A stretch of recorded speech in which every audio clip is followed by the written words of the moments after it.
इसको समझने के लिए, क्योंकि ये प्रोग्राम हमारा हो रहा है, इस वर्कशॉप हो रहा है इस प्रोजेक्ट के अंतर्गत, let us try to understand how ethnography, when it is trying to keep in mind people and place, जगह और लोग दोनों को दिमाग में रख के जब हम ethnography करते हैं, जो मेन तत्व है मैं उसके ऊपर हिंदी में मेरी कोशिश रहेगी जहाँ तक मैं समझा पाऊँ मैं उसकी हिंदी में इंपॉर्टेंट पॉइंट्स बता दूँगा, बाकी हम फिर क्वेश्चन आंसर और टाइम करके पूछ रहे थे। तो यहाँ जो बात है, यहाँ पे बेसिकली 3 बातों का उल्लेख किया गया है। पहली बात, एथनोग्राफी पहले कॉलोनियल एरा में जब ब्रिटिश साम्राज्य था तो वहाँ पे ब्रिटिशर्स ने इसको शुरू किया था कि जहाँ जहाँ उनके लोग जा रहे हैं रहने के लिए, उनको कैसे वो गवर्न कर सके, उनको कैसे शासन किया जा सके, उनके मूल समुदाय को समझने के लिए इसका प्रयास किया गया था। तो mind you, ethnography technically has a colonial origin.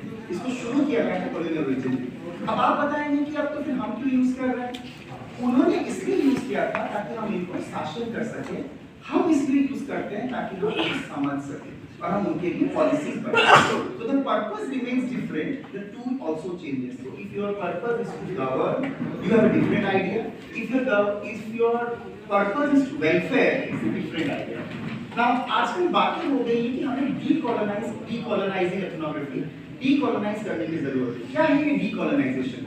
Decolonisation का मतलब आ रहा है कि जनरली हम जब जो ब्रिटिशर्स आए थे उनको ये कहा गया था, पहले को इसमें है फेजेस ऑफ एथनोग्राफी है कि एथनोग्राफी को देखने का रवैया बदल गया, तो एग्जैक्टली क्या देखा जा रहा है।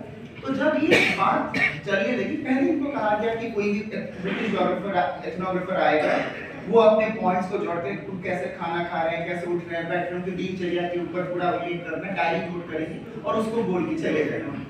Now this becomes a very mechanical way of writing and representing data. One, कि जो देखा वही आपने कहा, scientifically very correct, but as a मैंने कहा था starting में, it is whether it is an art or whether it is a science. So as a science, it definitely succeeds अगर आप सिर्फ डायरी में नोट कर लेते हैं कि हमने क्या देखा, लेकिन अगर आपने आर्ट की तरह उसको नहीं देखा तो उसका कुछ मूल्य नहीं है।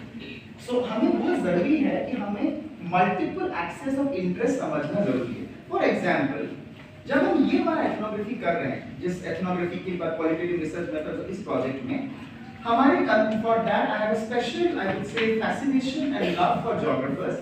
बिकॉज़ जोग्राफर्स क्या करते हैं ना, कहाँ को स्टडी करते हैं उसका भी ध्यान रखते हैं, ना कि यही कि वो किनका स्टडी करते हैं, कहाँ और किनका, place and space, this both matters. और इसीलिए अगर आप देखेंगे स्लाइड, सो जनरली एथनोग्राफर क्या करते हैं, नोट करते हैं, इंटरव्यूज लेते हैं, फिर में ऑडियो बनाते हैं जो मैडम ने कहा, और अभी मीनाक्षी मैम ने एक बात कहा कि द मोमेंट आप किसी के साथ भी बात करना चाहें आपको लैंग्वेज आना चाहिए। तो जनरली जो ब्रिटिश या फॉरेन स्कॉलर्स यहाँ आते हैं वो अपने साथ एक रिसर्च असिस्टेंट रखते हैं जो कि उस लैंग्वेज को जानते हैं। और उसी तरह हमने भी इस प्रोजेक्ट में जो 5 डिवीजन में, Jharkhand has 5 administrative divisions and so each administrative जो सबसे लार्जेस्ट ट्राइब है उस एडमिनिस्ट्रेटिव डिवीजन में हमने उनका चयन किया है और उन्हीं के कम्युनिटी से या उस लैंग्वेज को जानने वाले रिसर्च असिस्टेंट